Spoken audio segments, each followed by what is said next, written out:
I'm so excited to be talking to you about one of the best film scores of 2023, Ludwig Göransson, Oppenheimer. The world will remember this day. Before I dive in, make sure you like this video, make a comment about the score. Let me know if you like the score, if you don't like the score, and be sure to subscribe to the channel for more content like this. All right, so now I'm getting into the music. Okay, so a little background. For those of you who don't know, and some of you are not aware, Ludwig Göransson has done many, many big films like Tenet and Black Panther.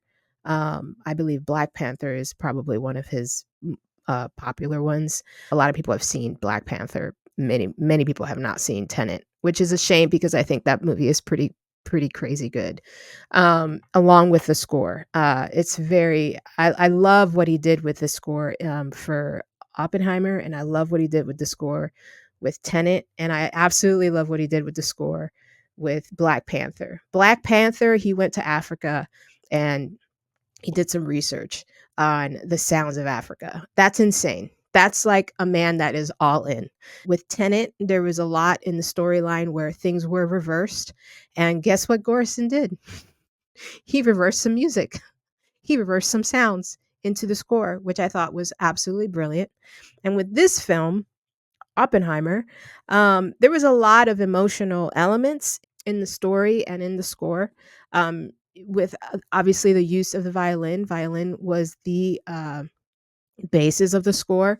And so with a violin, you could go absolutely beautiful to absolutely terrifying and horrifying and just intense in a matter of seconds. And so I love that that was part of this score because that is what we were seeing as the audience on screen was this man who was absolutely struggling with this idea of literally having the fate of the world in his hands by making this bomb, and we see that on the screen, and we hear that in the score, and that is it's just brilliant what he did because it actually obviously hooks us in to the story and drags us through 3 hours of this story into this emotional turmoil that Oppenheimer was dealing with the role that he had played in history.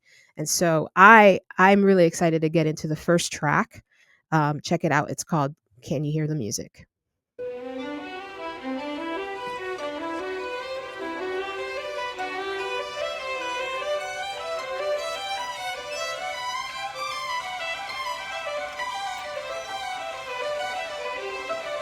Okay, something to note here really quick. And when I heard this, I couldn't believe it. First of all, this track is a minute and 50 seconds. I'm pretty sure that's what it is. A minute and 50 seconds. And Gorison decided to do 21 tempo changes in this track. This track, by the way, has been trending on TikTok. It has like 5 billion views, kind of insane. Um, but not surprising. It's absolutely out of this world. It's every time I hear it, I literally feel like I'm coming out of my own body. Like this piece of music is so beautifully done and so intense and so fits the story. And so 21 tempo changes trending on TikTok, obviously very popular on as one of the top most listened to tracks of this score. There are 24 tracks in this score. And this is the second track. Absolutely stunning. And as you can see, when you first heard it, the violin was making a statement there. And then it changes and then it becomes even more intense as the track goes along and absolutely has a gazillion tempo changes. It's kind of insane. Okay, let's hear a little bit more of this.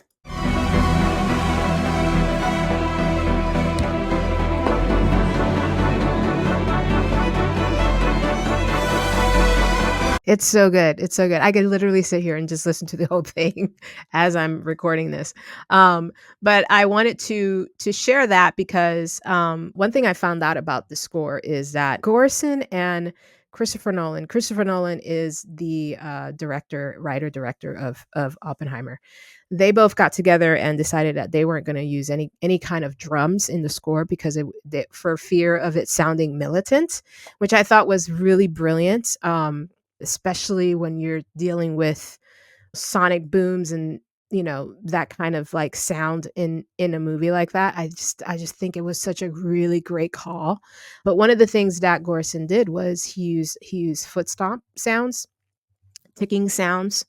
um he had some orchestral elements in the score, horns, brass. I mean, just insane. Um, Synthesizers. So he used a lot of that. It's been quite the treat to listen to. I encourage you to listen to the entire score. You will fall in love, no doubt.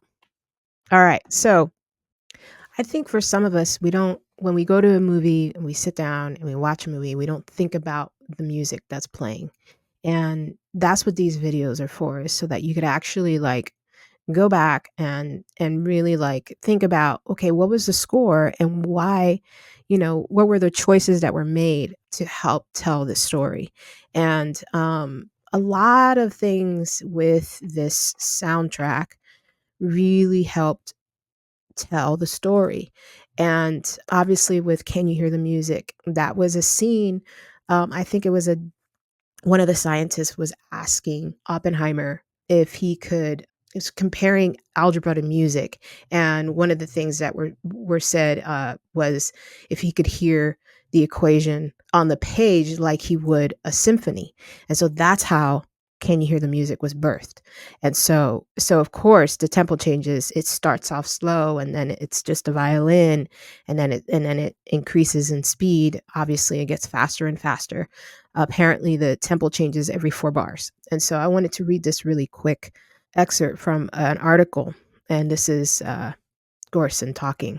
And he says that by the end of Can You Hear the Music, it's 3 times faster than when it started. At first, I thought it was unplayable, but play it, someone did, in a complete, unbroken recording that proved immensely challenging to achieve, requiring numerous iterations and dedicated efforts to perfect. Gorson's team of world leading musicians pulled off the score's toughest section.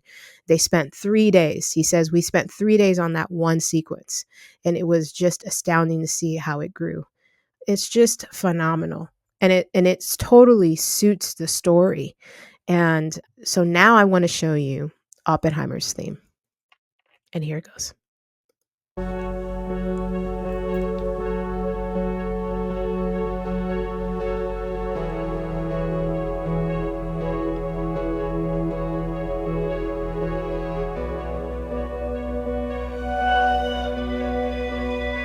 So there's the violin making an entrance.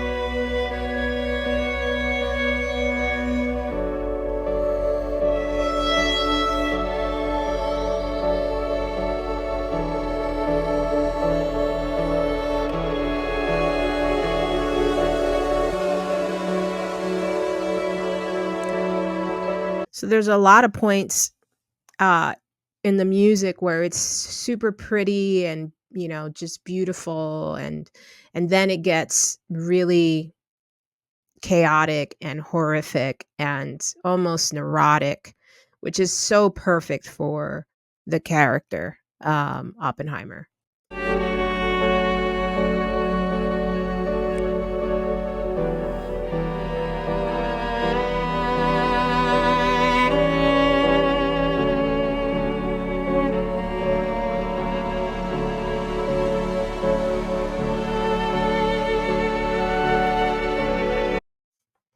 It's just too good. It's too good to even. It's so good. I just showed you Oppenheimer's theme, and now I want to kind of give you a little clip of Kitty's theme.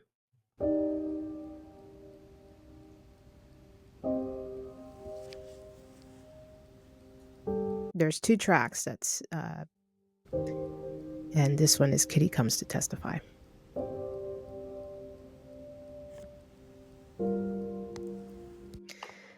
So it's beautiful. Of course, it's one of my favorites actually.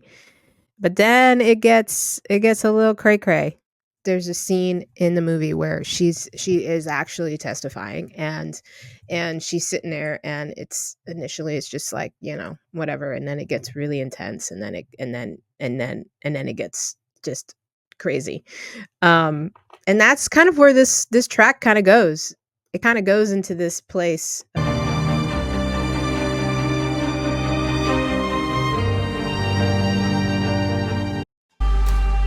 here. So this is all the same track.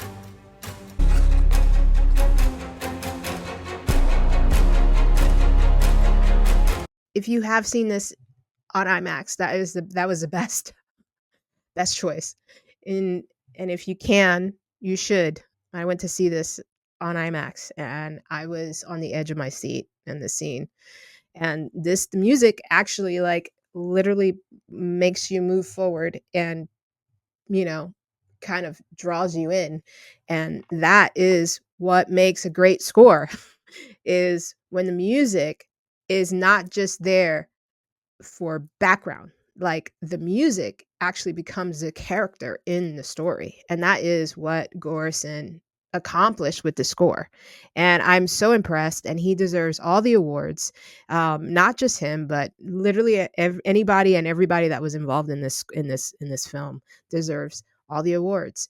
And so my hope is that he takes the Oscar. And I think that he will. I think this one really, really, really, really is amazing. And so, yeah, I'll leave you with this. It's the last couple seconds of Can You Hear the Music?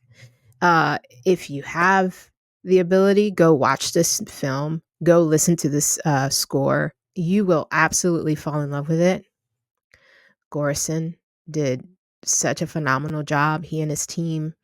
Uh, the director, Nolan, he's one of my favorites. I know that I can go to his film and leave there thinking about what it was that I just saw.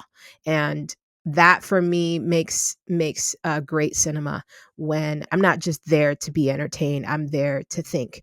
I am made to think about some things, to think about consequences. That's what this story is about. It's consequences. What happens when you do a certain thing, a certain action, and what transpires after that. And this man had to carry what it was that he did with him for the rest of his life. And I love this story because you obviously go into the film obviously knowing the history, right? Knowing what he did, but you come out of the film and you think about what it was that he was grappling with, how he struggled, his emotional state, the people around him, the people that were there, their emotional state, and how they handled, and how our country handled. And so I love the way that this story was told, because it gave us a glimpse into this man. And the score helped so much. It carried. It literally became a character in the film. And so I encourage you to go watch it, and I will leave you with this.